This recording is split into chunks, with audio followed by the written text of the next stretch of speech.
Maybe I should start by saying what most of us know for certainty is the fact that our church owes a lot to the ministry, the calling, and the prophetic guidance of a woman.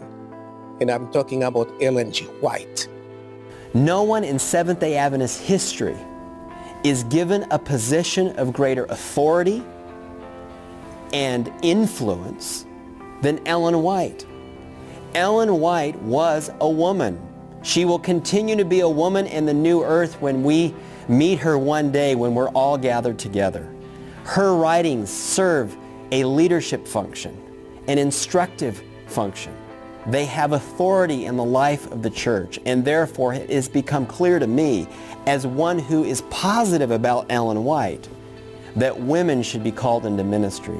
And in fact, it is my conviction that to fully honor women in ministry will send a strong signal that we support the ministry of Ellen White, which currently is suspect by some. It's amazing that God would choose a teenage woman by the name of Ellen Harmon, who became Ellen White after her marriage to James White, to be one of the pioneer leaders of the Seventh-day Adventist Church. Historically, this is something very significant for us as Seventh-day Adventists. Not only did early Adventists see that the gifts of the Spirit are to be given to anyone, women included, but we have the example of this woman who for approximately 70 years gave of her life in ministry, preaching, teaching, helping people through Bible studies, helping the poor, her neighbors, doing anything she could do to help people know more about Jesus.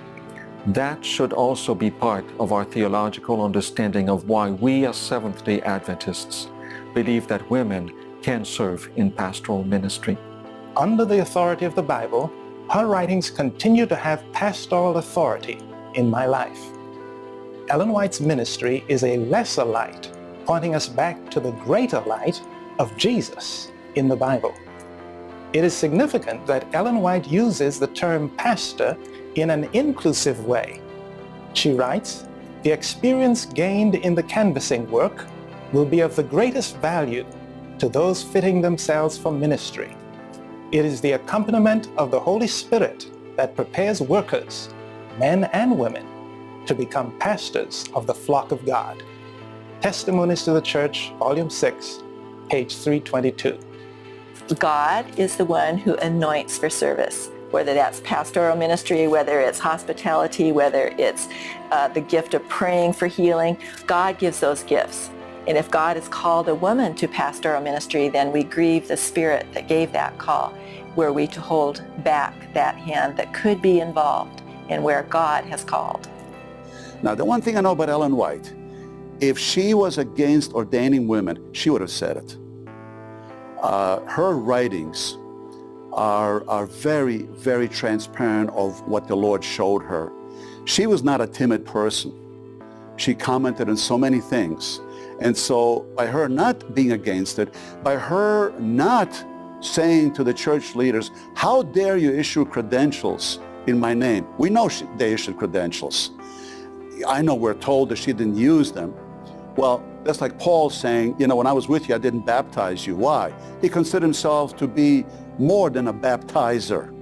That's why he didn't baptize, although he did sometime. Ellen White, why would she need a minister's credential if she was called to be a messenger, she called herself, or a prophetess of the Lord? But the fact that she never chided the leadership for issuing them tells us a lot. That means she felt comfortable with it, and the church felt comfortable giving it to her.